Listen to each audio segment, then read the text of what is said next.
जय गजानन, जयतु संस्कृतम. रसास्वाद अन्योक्तींचा या मालिकेमध्ये आपल्या समोर असणारी आजची अन्योक्ती सरोवरान्योक्ती. हे जे वेगवेगळे सुभाषित आहेत ना, ते अनेक जागी वेगवेगळ्या कवींनी लिहिलेले आहेत. पण प्रामुख्याने आपण जे पाहतोय त्यामध्ये जगन्नाथ पंडितांनी लिहिलेल्या भामिनी विलास नावाच्या ग्रंथामध्ये यांचा जो संग्रह आपल्याला पाहायला मिळतो. मी संग्रह यासाठी म्हणतो की ते सगळे जगन्नाथ पंडितांनीच तयार केले असतील असंही नाही. काही कानावर पडलेले त्यांनी एकत्रित केले, पण कोणत्याही पद्धतीने असो आपल्या समोर ते उपलब्ध आहेत. त्या सगळ्यांचा आस्वाद घेण्याचा आपण प्रयत्न करतोय सरोवराच्या माध्यमातून. कारण आपण आतापर्यंत पाहिलं की वेगवेगळ्या पद्धतीने निसर्गातल्या घटकांच्या आधारे जीवनाचं काही सत्य सुभाषितकार आपल्या समोर सांगू इच्छितात, आपल्या समोर ठेवू इच्छितात. मग त्यांची ती जी पद्धती आहे की वेगवेगळ्या घटकांना उद्देशून त्यांनी सुभाषित लिहायचं आणि त्या माध्यमातून मानवी स्वभावाला वेगळ्या पद्धतीने आपल्या समोर ठेवायचं. ही जी रचना आहे ती आपल्याला इथेही पाहायला मिळते. सरोवरावर अन्योक्ती केली. सरोवर म्हणजे तलाव. कशाने भरलेला आहे? पाण्याने भरलेला आहे. पण पाणी या अर्थाचे संस्कृतमध्ये कितीतरी शब्द आहेत. अत्यंत वैशिष्ट्यपूर्ण असा त्यातला जो शब्द आपल्याला माहिती असलेला त्याचं नाव आहे जीवन. पाण्याला जीवन असं म्हणतात. किती मजेदार रचना आहे, लक्षात घ्या. पाणी हेच जीवन आहे. पाण्यामुळे जीवन या अर्थाने नाही, पाण्यालाच जीवन म्हटलं. ही जी रचना आहे ती आपण समजून घेतली पाहिजे. किती विज्ञाननिष्ठ स्वरूपामध्ये तुमची माझी संस्कृती या विविध शब्दांचा विचार करते की जलाच्या आधारे जीवन आहे. तीन गोष्टी अनिवार्य आहेत आणि भगवंताची रचना पहा किती अद्वितीय आहे. त्या गोष्टी जितक्या जितक्या प्रमाणात आवश्यक आहेत ना तशा तशा निर्माण होतात. म्हणजे अन्नाशिवाय मनुष्य जगू शकत नाही, पण अन्न कित्येक महिने नसलं तरी तो जगू शकतो. अगदीच अशक्य नाहीये. आणि म्हणून अन्न निर्माण होण्याकरता अनेक महिन्यांचा काळ लागू शकतो. कारण त्याच्याशिवाय राहणं शक्य आहे, त्याची साठवणूक शक्य आहे. त्यानंतर आवश्यक असणारी गोष्ट पाणी आहे, ती त्या मानाने जास्त आवश्यक आहे, अन्नापेक्षा अधिक आवश्यक आहे. अन्नाशिवाय काही महिने जगता येतं, पण पाण्याशिवाय काही दिवस सुद्धा कठीण आहे. अगदी काही तासात घसाला कोरड पडायला सुरुवात होऊन जाते, जीव लाही लाही करायची वेळ येते. ही जी अवस्था आहे, म्हणून पाणी अधिक उपलब्ध आहे. आणि त्याच्याही पेक्षा आवश्यक असणारी गोष्ट हवा आहे, कारण तिच्याशिवाय काही मिनिटं सुद्धा शक्य नाही. आणि म्हणून ती 24 तास तुम्ही जिथे आहात तिथे उपलब्ध आहे. किती मजेदार रचना आहे, लक्षात घ्या. अशा या सरोवराचा विचार केला. जलपूर्ण, जीवनपूर्ण. आणि जीवन शब्दाचा अर्थ आहे स्वतःचं नाही, आपल्या भरोशावर इतरांचं जीवन. तेच खरं जीवन आहे, लक्षात घ्या. की जो इतरांच्या जीवनाकरता आधार होतो. ती रचना आपल्याला सुभाषितकारांनी सांगायची आहे, त्यांना आपल्या समोर सांगायची आहे. आणि म्हणून ते वर्णन करतायत. आपल्या समोर शब्द वापरले, आपे दिरे अंबरपथम परितः पतंगाः भृंगाः रसाल मुकुलानि समाश्रयन्ते संकोच मंचते सरसः त्वयि दीन दीनो मीनो नुहंत कतमाम गतिम अभ्युपेतु. किती मजेदार रचना आहे, लक्षात घ्या. चार गोष्टी एकत्र सांगितल्या. सरोवर आपल्याला म्हटलं तसं सांगितलं. त्या सरोवराच्या आधारे राहणाऱ्या तिघांचं वर्णन केलं. सरोवराच्या आधारे कोण कोण राहतंय? पहिल्या ओळीत शब्द वापरला पतंग. ते पतंग त्याच्या भरोशावर राहतात. इथे जे पतंग शब्द आहे त्या पतंग शब्दाचा अर्थ केवळ एक कीटक नाही, कारण पतंग नावाचा वेगळा किडा असतो. त्या किड्याचं वर्णन नाहीये. ज्यांना ज्यांना पंख आहेत आणि ज्यांना ज्यांना उडता येतं त्या सगळ्यांचं प्रतीक म्हणून तो पतंग शब्द वापरला, अर्थात पक्ष्यांसाठी वापरला. काय करतात हे पक्षी? त्याचं उत्तर हे सरोवराजवळ येतात, सरोवराच्या जलामध्ये जलक्रीडा करतात, सरोवराचं पाणी प्राशन करतात, त्याच्या आधारे स्वतःचं जीवन चालवतात. पण कुठपर्यंत? त्याचं उत्तर आहे जोपर्यंत तो तलाव भरलेला आहे तोपर्यंत. एकदा जर तो तलाव हे झाला की त्याच्या उन्हाळ्याचे दिवस आले आणि तलाव सुकायला सुरुवात झाली तर काय होईल? त्याचं उत्तर आहे हे पक्षी पहिल्यांदा उडून जाणार आहेत. कशी रचना? तेवढ्याकरता आपल्याला सुभाषितकार सांगताय आपे धीरे. याचा अर्थ प्राप्त होतात. कुठे? अंबर. अंबर शब्दाचा अर्थ आकाश असा आहे. हे पक्षी आकाशात जातात, आकाशाला प्राप्त होतात, आकाशाला जाऊन मिळतात. या अर्थाने वेगवेगळे शब्द त्या दृष्टीने की ते आकाशात उडून जातात. सोप्या शब्दामध्ये दुसरीकडे जातात, हा त्यातला भाव. का? कारण त्यांना शक्य आहे. संभव आहे, उडण्याची क्षमता भगवंतानी दिलेली आहे, त्या हिशोबात ते उडून दुसरीकडे जातील. याचा अर्थ दुसऱ्या तलावाचा आश्रय घेतील किंवा दुसऱ्या जलाशयाचा आश्रय घेऊ शकतील, कारण त्यांच्याजवळ ती क्षमता आहे. म्हणून पहिला हिशोब सांगितला पक्ष्यांचा. त्याच्यामध्ये प्राणी सुद्धा गृहीत आहेत, कारण ते सगळे एकाच पद्धतीने, ते जरी आकाशात जात नसले तरी दुसऱ्या जलाशयाकडे जाऊ शकतात. हा जो भाव सांगायचा आहे तो सगळीकडे समानतेने वापरता येतो. म्हणून उरलेले पशुपक्षी जे आहेत ते इतरत्र जाऊ शकतात. दुसरा हिशोब सांगितला. आणखीन कोण येतं सरोवरावर? त्याचं उत्तर आहे, जेव्हा सरोवर भरलेलं असतं तेव्हा त्या भरलेल्या सरोवरात कमळं फुललेले असतात, आणि मग त्या फुललेल्या कमळाच्या माध्यमातून भुंगे तिथे येऊन पोहोचतात. वेगवेगळ्या सुभाषितांमध्ये आपण तो उल्लेख पाहतोय. ते भुंगे येऊन पोहोचले, त्याचं वर्णन दुसऱ्या याच्यात करतं भृंगाः. हे जे भृंग आहेत ना, ते काय करतील? जोपर्यंत कमळ फुललेले होते, जोपर्यंत तलाव भरलेला होता, त्यात कमळ फुललेले होते, तोपर्यंत हे भुंगे तिथे सारखे चक्रा मारत होते, गिरट्या घालत होते, गुंजारव करत होते. पण आता एकदा तलावातलं पाणी कमी झालं, तलावातलं पाणी कमी झाल्याबरोबर कमळ नष्ट झाले. तसाही उन्हाळ्याचा विषय असल्यामुळे कमळ नष्ट झाले. आणि मग हे भुंगे काय करतात? त्याचं उत्तर आहे, भृंगाः रसाल मुकुल. आणि रसाल अशा प्रकारच्या, मुकुल म्हणजे कळ्या, आणि त्या कळ्यांवर फुलांवर समाश्रयन्ते, ते तिकडे चालले जातात. आता उन्हाळ्याचा विषय असल्यामुळे त्या मुकुल शब्दाचा आणखीन एक अर्थ आहे, आंब्याला आलेला मोहर.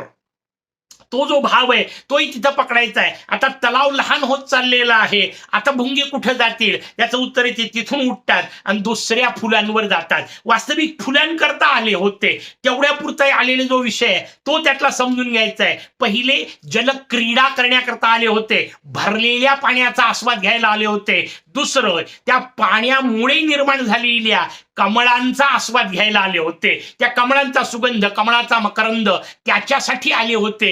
हे सगळे निघून जातील. प्रतीक वापरले वेगवेगळे. जसं सरोवर आपण सांगितलं, भरलेल्या पाण्याने युक्त असलेलं, जलपूर्ण असलेलं एखाद्या दात्याचं प्रतीक म्हणून आपल्या समोर सांगितलं. हा जो धनवंत आहे, हा जो दाता आहे ना, त्याच्याजवळ देण्याची क्षमता जेव्हा आहे तेव्हा हे सगळे गोळा होतात. आता पहा, सुभाषिताचा वेगळ्या पद्धतीने अर्थ आपल्या समोर येतो. पण हे सगळे कोण आहेत? पशुपक्षी आले. जोपर्यंत त्याच्याजवळ पैसा होता तोपर्यंत त्याच्याकडे आले. किती सुंदर रचना आपल्याकडे वेगवेगळ्या शास्त्रकारांनी सांगितली. भगवान जगद्गुरु आद्य शंकराचार्य महाराज अगदी व्यवहारातल्या जवळच्या नातेवाईकांना सुद्धा उद्देशून म्हणतात, यावत वित्तोपार्जन सक्तः तावत गृह परिवारे रक्तः. जोपर्यंत तुम्ही उपार्जन करताय, वित्तोपार्जन करताय, तोपर्यंतच घरातल्या लोकांचे तुम्ही आवडते असता. घरातले लोक तुमच्यावर प्रेम करतात. वाक्याचा वेगळा अर्थ, तुमच्यावर प्रेम करतात की तुमच्या धनसंपत्तीवर प्रेम करतात, याचा विचार केला पाहिजे. आपल्याजवळ पैसा आहे म्हणून सगळे. हिंदीमध्ये किती मजेदार म्हण आहे, सब जग पूछेगा क्यों भाई कैसे, जब तक आपके जेब में हो पैसे. ही जी रचना आहे ना, ती तिथं समजून घ्यायची आहे. सरोवर अशा धनवंताचं प्रतीक आहे. सरोवर अशा साधन संपत्ती युक्त अशा प्रकारच्या व्यक्तिमत्वाचं प्रतीक आहे. एखाद्या सावकाराचं, राजाचं प्रतीक आहे. जोपर्यंत त्याच्यावर संपत्ती आहे ना, तोपर्यंत सगळे गोळा होणार आहेत. पशुपक्षी येणार आहेत, जलक्रीडा करणार आहेत, त्याच्या पाण्यावर स्वतः मजा करणार आहेत, त्याच्या धनावर. आता आपल्याला नेमकेपणे लक्षात आलं, त्याच्या पैशावर हे मजा करणार, त्याचं कौतुक करणार तेवढ्या पुरतं.